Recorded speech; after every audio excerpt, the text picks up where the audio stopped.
speaker is Professor Tilchin, who is Associate Professor Emeritus of Social Sciences and History at Boston University. He taught here for 26 years, incredible. He is the author of Theodore Roosevelt and the British Empire, a study in presidential statecraft. Thank you so much.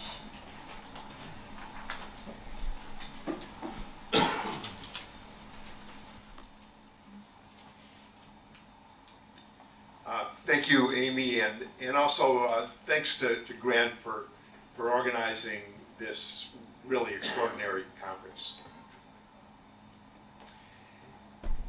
Theodore Roosevelt, the 26th President of the United States, was one of the foremost statesmen of modern history. He possessed a lucid and refined understanding of the complex world of his era.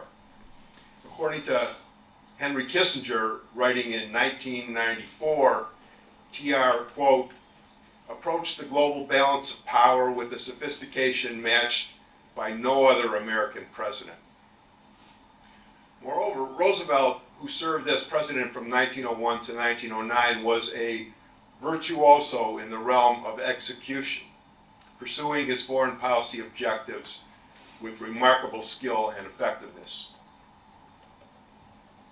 While far more sympathetic to Japan than to Russia, President Roosevelt fully comprehended the multidimensional international context of the Russo-Japanese War, and he believed it would be destabilizing for either combatant to be pushed entirely out of the East Asian picture. With France allied with Russia and Great Britain allied with Japan, Roosevelt also perceived a danger to the new and very promising Anglo-French Entente Cordiale. From the outset, TR was determined to do all that he could to bring this war to a satisfactory conclusion, a conclusion that would reestablish an East Asian balance of power and preserve the existing balance in Europe. And considering Russia's and Japan's relationships with the other great powers, and considering the impossibility of unbrokered direct talks between the two warring nations, Roosevelt recognized clearly that he was the only plausible mediator. TR had contemplated mediating even before the war began, but he knew that he could not force the issue. Upon the outbreak of the war, the president declared a U.S. policy of strict neutrality, and then watched closely as events unfolded, hoping for an opportunity to stop the fighting. Roosevelt's patiently awaited opportunity at last arrived following the total Japanese naval victory at Tsushima in May 1905. The Russian regime of Tsar Nicholas II had suffered military humiliation and was on the edge of political collapse, while the Japanese government was under severe financial strain on account of the high cost of the war. Japan's foreign minister instructed its ambassador to the U.S. to solicit discreetly mediation by Roosevelt, who then sprang into action. In a detailed confidential letter dated June the 5th to his close friend, Senator Henry Cabot Lodge, TR narrated recent developments. Quote, at the Japanese government's request, but to use their own expression, on my initiative, I told the Russian ambassador to say to the Tsar that I believed the war absolutely hopeless for Russia, that I earnestly desired that she and Japan should come together and see if they could not agree upon terms of peace, and that I should like to propose this if I could get the assent of Russia and then of Japan, which latter I thought I would be able to get, end of quote. Russia consented, provided that Japan would consent before knowing of Russia's acceptance.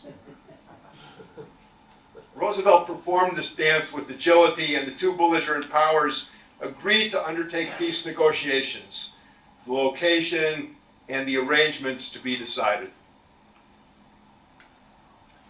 Pleased with his achievement, but also realizing that the hardest work was just beginning, Roosevelt plunged into the task of setting up a conference. With Japan and Russia unable to agree on any European or Asian venue, and with the midsummer weather in Washington, D.C. too uncomfortable, Roosevelt began to focus on the Portsmouth Navy Yard in New Hampshire as a particularly suitable site. Portsmouth was sufficiently near Sagamore Hill, the summer White House in Oyster Bay, New York, for TR to monitor the conference and to intercede as needed. And it was a secure location where U.S. Marines could ensure the upholding of protocol. Naturally, Roosevelt would have preferred to gain agreement on key issues prior to the convening of the Portsmouth Conference. And his inability to do so made June and July a rather frustrating time for the president. Meanwhile, Japan seized possession of Sakhalin, a Russian island north of Japan, which was to become a crucial sticking point during the month preceding the conference.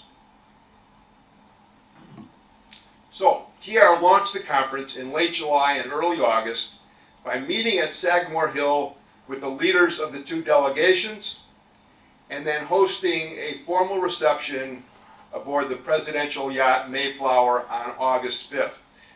The first two photographs pertain to this reception. Russia's ambassador to the United States, Baron Roman Romanovich Rosen, later observed in a memoir that the president had, quote, presided with admirable tact over the delicate ceremony.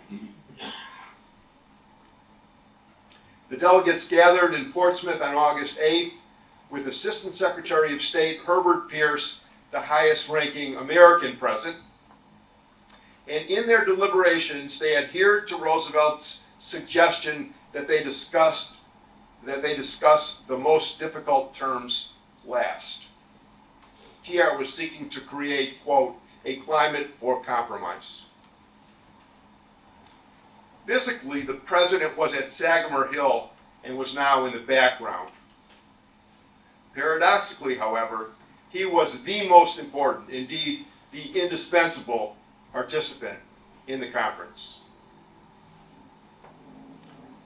Of greatest consequence were Roosevelt's direct interactions with key players.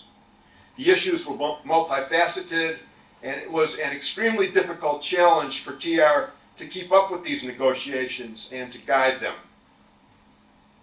Perhaps the two most important figures in Roosevelt's backstage peace conference diplomacy were Baron Kentaro Kaneko from Japan and George Meyer, appointed by TR in December 1904 to serve as U.S. ambassador to Russia. A distinguished statesman who had been a schoolmate of Roosevelt at Harvard, Kentaro Kaneko was sent to America by the Japanese government in 1904 to cultivate the goodwill of the American people and especially their president. In June and July 1905, before the conference opened, Roosevelt met with Kaneko and urged him to encourage his government to pursue a moderate, reasonable peace. During the decisive month of August, Kaneko visited TR at the summer White House at least 6 times. On August 18th, as Roosevelt was preparing to issue a personal appeal to the Russian Tsar, Kaneko helped the president draft this appeal, an astonishing example of their intimacy and of Roosevelt's fundamentally pro-Japanese outlook. As for TR's friend George Meyer, another Harvard schoolmate, he was transferred from Rome to St. Petersburg shortly after Roosevelt's close English friend, Cecil Spring Rice, a diplomat then stationed in Russia, urged Roosevelt to send, quote, a really good ambassador here. In his confidential letter of appointment, Roosevelt noted America's long-standing difficulties with Russia over East Asia, not the least of which was Russia's, quote, literally fathomless mendacity. TR emphasized to Meyer, who had been anticipating a more desirable transfer to Paris, that the Russian ambassadorship had become, quote, the most important post in the diplomatic service, and that, quote, you are the man for that job. The choice of Meyer proved to be a wise and even an inspired one, for Meyer was highly effective both as a reporter and as an agent of Roosevelt's diplomacy. As the peace talks proceeded, in line with Roosevelt's counsel, Japan abandoned its most extreme demands. The Japanese delegation in Portsmouth did continue to insist, however, on a Russian indemnity and on retaining Sakhalin Island, demands that TR believed to be reasonable. But the dysfunctional and self-deluding government of Nicholas II adamantly rejected these demands, and so the prospects for peace appeared dim. Nevertheless, the president was determined to persist. Via Assistant Secretary Pierce, Roosevelt requested that the leader of the Russian delegation, Sergei Witte, dispatch a representative to Sagamore Hill, quote, so that I may through him send you a strictly confidential message. Witte delegated Ambassador Rosen, but Rosen's visit to Sagamore Hill turned out to be entirely unsatisfactory to Roosevelt. Around this time, fortunately, the vigilant Roosevelt discovered that the Japanese government was more desperate for peace and therefore more willing to compromise than the president had previously understood.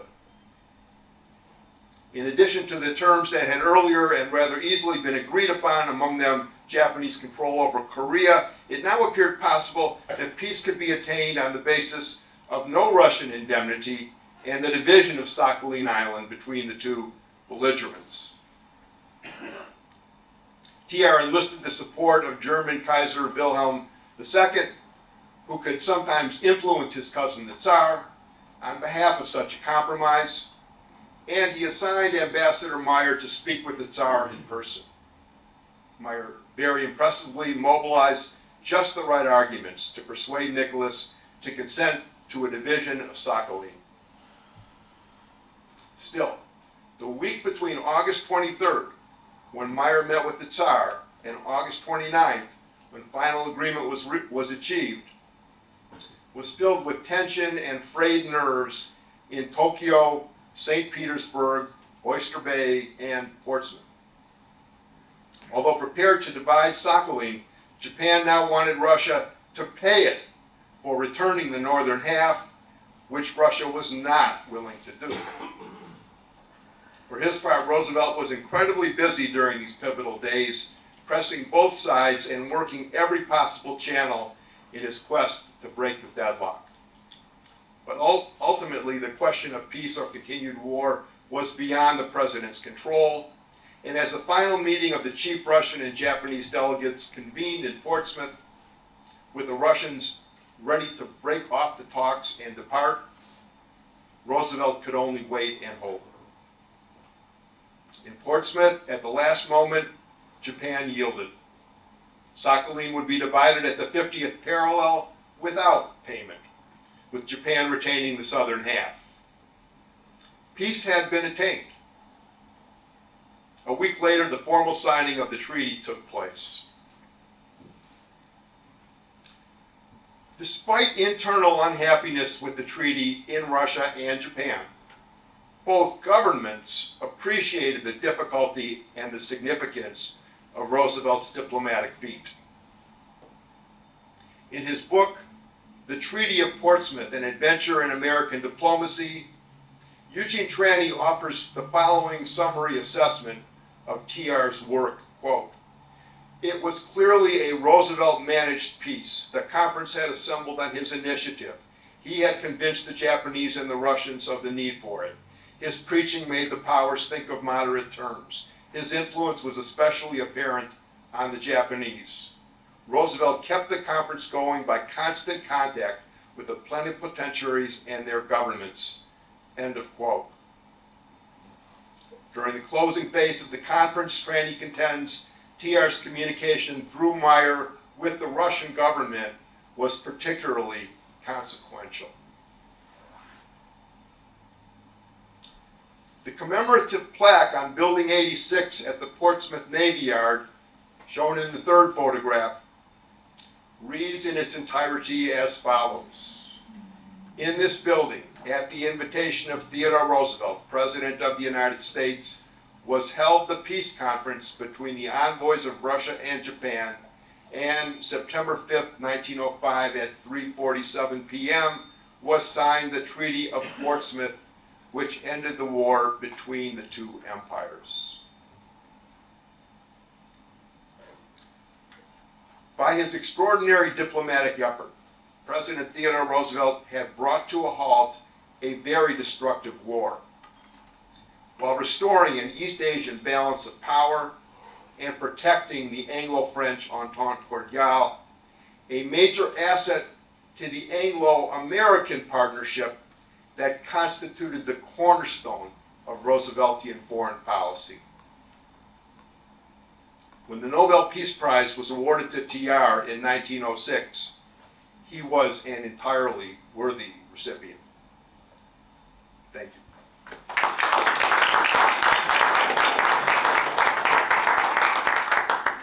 Thank you so